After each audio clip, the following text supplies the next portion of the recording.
રાજકોટના dB Patel છાત્રાલયમાં trustee પર હુમલાના મામલે આજરોજ આવેદનપત્ર આપ્યું। રાજકોટની ડીબી પટેલ છાત્રાલયમાં ટ્રસ્ટ પર હુમલાનો મામલો 3 દિવસ પહેલા બની હતી। મારામારીની ઘટના ટ્રસ્ટી અરજણ રામાણી દ્વારા મોટી સંખ્યામાં લોકોએ આપ્યું હતું। પ્રાંતને આવેદનપત્ર ટ્રસ્ટી અરજણ રામાણી સહિત મોટી સંખ્યામાં લોકો ઉપસ્થિત રહ્યા હતા। રાજકોટ પોલીસ સ્ટેશન જસદણ પ્રાંત કચેરી ખાતે આપ્યું હતું આવેદનપત્ર। ફરિયાદમાં લૂંટનો ગુનો દાખલ ન કરતા આપ્યું હતું આવેદનપત્ર। ફરિયાદમાં લૂંટનો ગુનો દાખલ કરવા લોકોની માંગ છે। ફરિયાદમાં લૂંટની કલમનો ઉમેરો નહીં થાય તો ગાંધી ચિંધ્યા માર્ગે આંદોલન કરશે। જરૂર પડશે તો રસ્તા રોકો આંદોલન પણ કરવામાં આવશે। આરોપીને કડક સજા મળે તેવી લોક માંગ ઉઠી છે। Reporting by Karshan Bamta, Rajkot. DB Patel education ટ્રસ્ટમાં હું મેનેજિંગ ટ્રસ્ટી તરીકે ફરજ બજાવું છું અને 25 તારીખે રૂડા ભગતની જે ટોળકી છે એ ભાડુતી ગુંડા પછી ઘાતક હથિયારો લઈ અને સંસ્થામાં આતંક મચાવ્યો અને સંસ્થાના CPU ને એ બધી લૂંટ કરી। એટલે એના માટે પોલીસે એમને લૂંટની ફરિયાદની જે કલમો છે મારી FIRમાં છે અને જે મારી પાસે લેખિત એમણે લીધું છે ને પોલીસે એમાં પણ લૂંટની કલમો સ્પષ્ટ લાગે એ ટાઈપનું અમે લેખિતે આપેલું છે। પણ છતાંય છે ને પોલીસે લૂંટની ફરિયાદ લીધી નથી। એના માટે પોલીસને મેં આવેદનપત્ર આપવામાં આવ્યું। શું કહેશો? માંગ નહીં સ્વીકારાય તો? નહીં, માંગ નહીં સ્વીકારાય તો અલગથી આખું મોટું આંદોલન કરશું।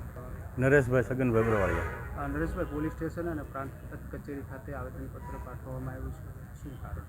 ડીબી પટેલની અંદર જે ઓલા લુખ્ખા તત્વો ઘરી ગયા હતા એ લોકોએ ને પકડવામાં પોલીસે જે કલમો નથી ઉમેરી એના માટે અમે આવેદનપત્ર આપીએ છીએ। શું માંગ નહીં સ્વીકારાય તો? માંગ નહીં સ્વીકારાય તો ઉગ્ર આંદોલન કરશું અમે।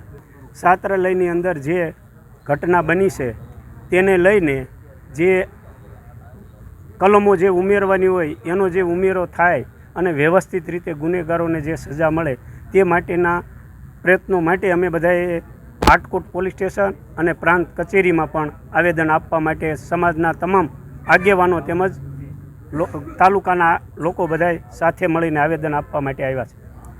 માંગ નહીં સ્વીકારાય તો શું રણનીતિ? માંગણી સ્વીકારાય તો બસ એટલા માટે જ અમારા બધા પ્રયત્નો હોય ને કે જો નહીં સ્વીકારાય તો પણ ભવિષ્યની અંદર ઉગ્ર આંદોલન થવાની પણ શક્યતા રહેશે। કારણ કે આ સમાજની સંસ્થા છે અને આ સમાજની અંદર ઘટના બની છે એ માટે સમાજને પણ રોષ હોય ને। જો ન બને તો સમાજને રોષ તો હોય ને। ધીરુભાઈ રામાણી, કમળાપુર। શું નામ તમારું? જયેશભાઈ પ્રગજીભાઈ રામાણી, ખેડૂત આગેવાન, વિરનગર। આજે 25 તારીખની ઘટના ડીબી પટેલ છાત્રાલયની અંદર જે આતંકવાદી ધબે જે લુખ્ખા તત્વો દ્વારા જે આતંક મચાવવામાં આવ્યો છે ત્યારે જસદણ પંથકના તમામ ગામના તમામ સમાજના લોકો સાથે રહી અને આ ઘટનાને વખોડે છે। આ જ્યારે FIR દાખલ કરવામાં આવી છે ત્યાં વિવિધ પ્રકારના CCTV કેમેરામાં તમામ પ્રકારની એક્ટિવિટી જે થાય છે એ પોલીસ એનાથી વાકેફ પણ છે, એને જાણ પણ છે અને એમાં કાયદેસર લૂંટ પણ કરવામાં આવે છે। તો આ લૂંટની કલમ જે દાખલ કરવામાં નથી આવી ત્યારે જસદણ તાલુકો અને તમામ સમાજના લોકો સાથે રહી અને આ જે લૂંટની કલમ દાખલ કરવામાં આવે એવી અમારી બધાની માગણી છે। માંગ નહીં સ્વીકારાય તો? માગણી નહીં સ્વીકારાય તો આગામી દિવસોમાં વિરનગર અને આજુબાજુના તમામ ગામના જસદણ તાલુકાના આગેવાનો તમામ સમાજ જે છે એનો અવાજ જે ઉઠી રહ્યો છે તો આ અવાજને અમે આંદોલનના સ્વરૂપે ગાંધી ચિંધ્યા માર્ગે અને જરૂર પડે તો રસ્તા રોકો આંદોલન સાથે રસ્તા ઉપર ઉતરી આવશું।